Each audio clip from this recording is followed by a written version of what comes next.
Se você ainda está estudando com algum desses métodos que eu vou mostrar no vídeo de hoje, sinto lhe informar, mas você está perdendo seu tempo de estudo.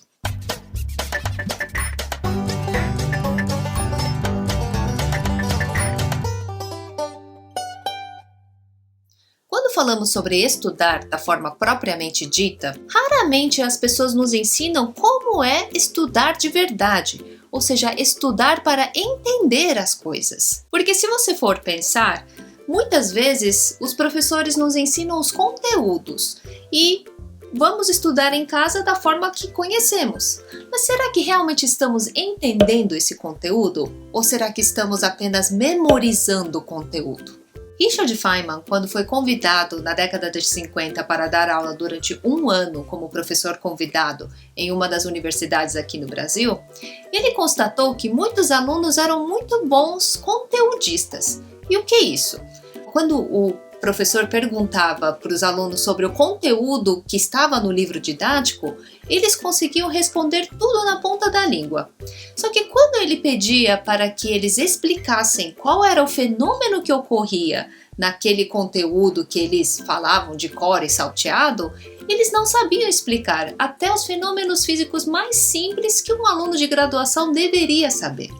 Então, com isso, ele ficou bastante indignado com essa situação e deu uma palestra para os representantes da universidade e também para autoridades responsáveis lá no governo e constatou isso, que a ciência no Brasil não estava sendo para formar cientistas. E o Feynman deixou as pessoas bem sem graça nessa época. O que ele estava criticando é que a forma como os alunos estavam sendo cobrados era para apenas memorizar conteúdos e não em pensar como aquele conteúdo se relaciona com o cotidiano ou até mesmo como a atuação dele como futuros cientistas. Isso deixou o físico bastante preocupado na época, porque isso não significa que os alunos não eram esforçados. Pelo contrário, eles estudavam muito, mas mesmo assim eles não conseguiam explicar fenômenos simples que ocorriam naqueles conteúdos.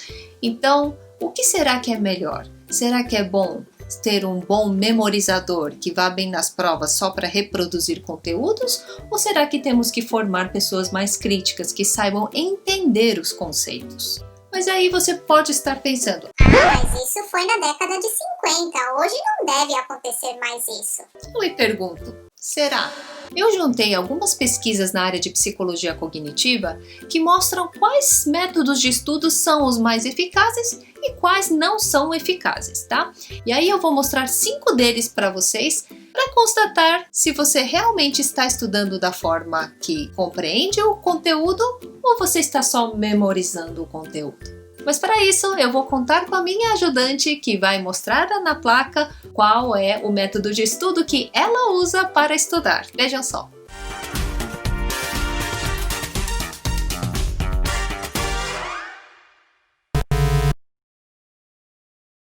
Bom, e por que isso não funciona? Porque é o seguinte, ficar lendo passivamente alguma coisa que foi escrito por outra pessoa não te ajuda a entender aquele conteúdo. E se você quiser realmente ler e entender um conceito, você precisa fazer perguntas sobre o que está escrito naquele texto. Lembra do como não responder perguntas? Se você não viu, está aqui neste vídeo, tá? E o que é fazer perguntas? É você se questionar como que aquele conceito se relaciona com o outro, sempre se perguntar como você pode construir um conhecimento novo a partir de algo que você já conhece. E isso chama-se metacognição. E metacognição é quando você planeja, organiza para executar alguma coisa que você quer aprender. Então sempre tente associar imagens, palavras-chave, alguma coisa que te faça conectar um conteúdo com o outro. Essa é uma das melhores formas que você pode fazer enquanto está fazendo a leitura, tá? Agora vamos para o segundo método mais utilizado.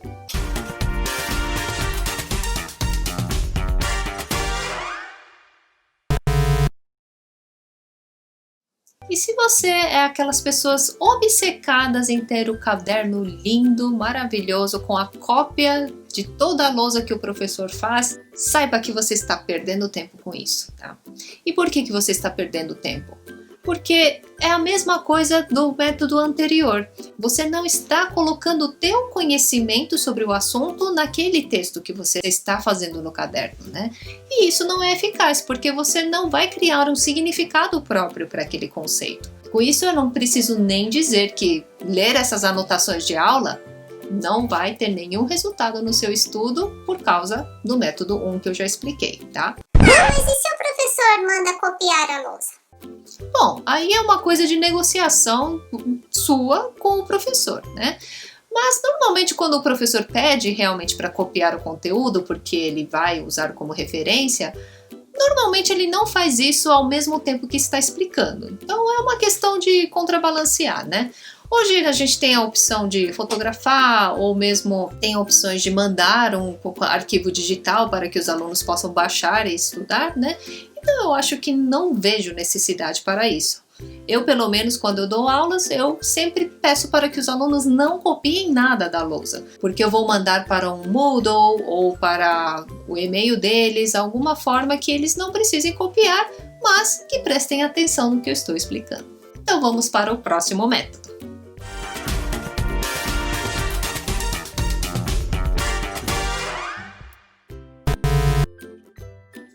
Bom, este aqui é polêmico, porque muita gente faz resumo, faz questão de usar aquelas canetas coloridas, fazer caligrafia, e realmente ele fica muito bonito para ser arte de decoração. Mas para os estudos, ele não tem tanta eficácia para a aprendizagem. E por que isso? Isso, quando eu falo de resumo, é quando você está literalmente copiando o texto da fonte. Então vamos pensar assim, se você está fazendo esse resumo como se fosse um texto de autoria própria, se você está escrevendo com suas próprias palavras o que você entendeu sobre aquele conceito, aí tudo bem, aí esse resumo tem valor, porque já é uma transformação de um conhecimento de uma outra fonte. Daí você vai conseguir entender melhor o que você está escrevendo.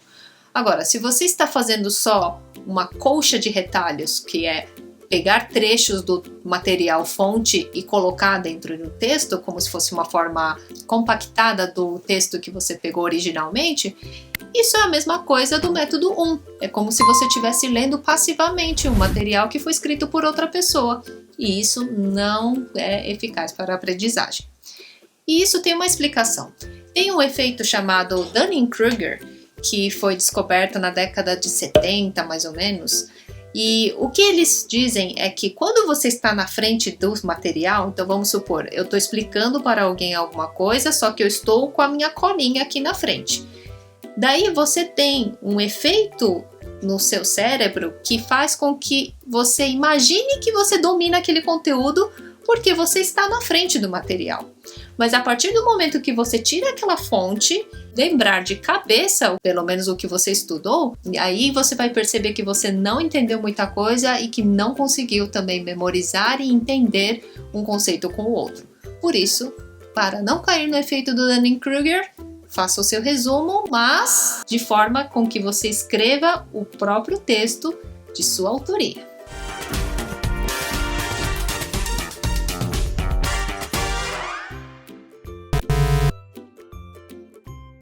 Se você já acompanha este canal há algum tempo, sabe que o primeiro vídeo que eu publiquei aqui foi este aqui, que é como aprender ensinando, e uma das formas de aprender de forma eficaz é ensinando. Só que tem um porém. Vamos supor que você vai dar uma aula e resolveu criar uns PowerPoints, né? uns slides para apresentação.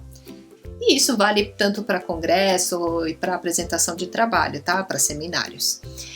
E só que você resolveu fazer essas apresentações com cópias literais do material fonte. Cai de novo no mesmo problema. Se você fica lendo aqueles PowerPoints e você não transformou aquele conteúdo com as suas próprias palavras, isso não vai adiantar. Então, mesmo que você supostamente esteja dando aula, né, ou uma palestra, um seminário daquele conteúdo, só que aquilo lá você só memorizou, ou você está lendo os slides, não houve conhecimento. Você está só reproduzindo e provavelmente você não vai entender aquele conteúdo se eu te perguntar um tempo depois, ou se eu te perguntar uma coisa um pouco mais aprofundada sobre aquele conceito. Então, quando você for preparar seminários ou apresentações, tente sempre colocar palavra-chave ou algum conceito principal, uma imagem, alguma coisa que chame a atenção do público para o que você está falando.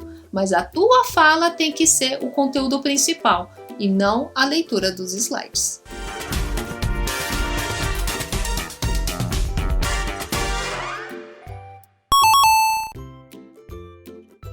E estudar em grupo é eficaz? Com certeza, isso é muito eficaz, mas tem um jeito correto de você estudar em grupo.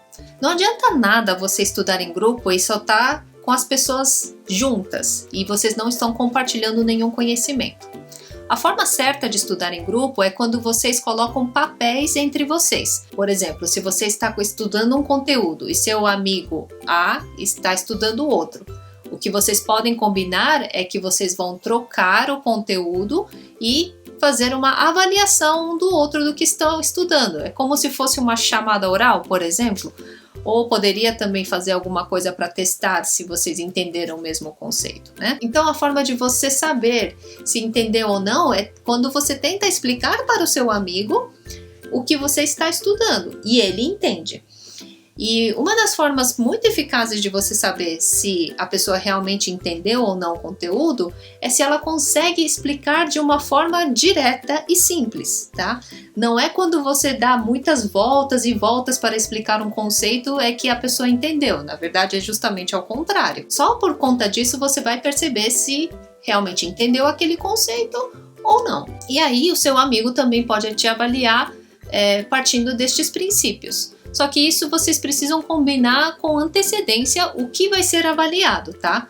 Porque senão pode dar uma briga e acabar na amizade. Então não é isso que eu quero que vocês tenham, tá? Bom, então essas foram as 5 formas mais comuns que os estudantes usam para estudar e como fazer para tirar o maior proveito delas. E saiba que essas dicas estão neste livro aqui, tá? Do professor Paul Penn, da Universidade de East London. E ele foi publicado no começo deste ano, tá?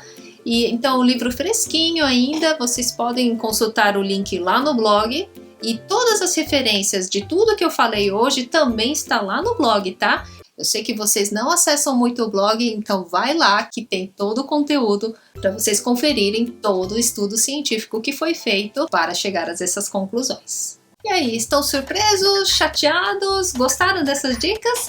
Então deixa o like para eu saber e compartilhe com mais gente que talvez goste dessas informações. Também deixa aqui nos comentários outras dúvidas referentes a estudo que vocês gostariam de saber, que eu não tenha respondido neste vídeo, e também sugestões de outros conteúdos que vocês gostariam de ver aqui no canal, tá?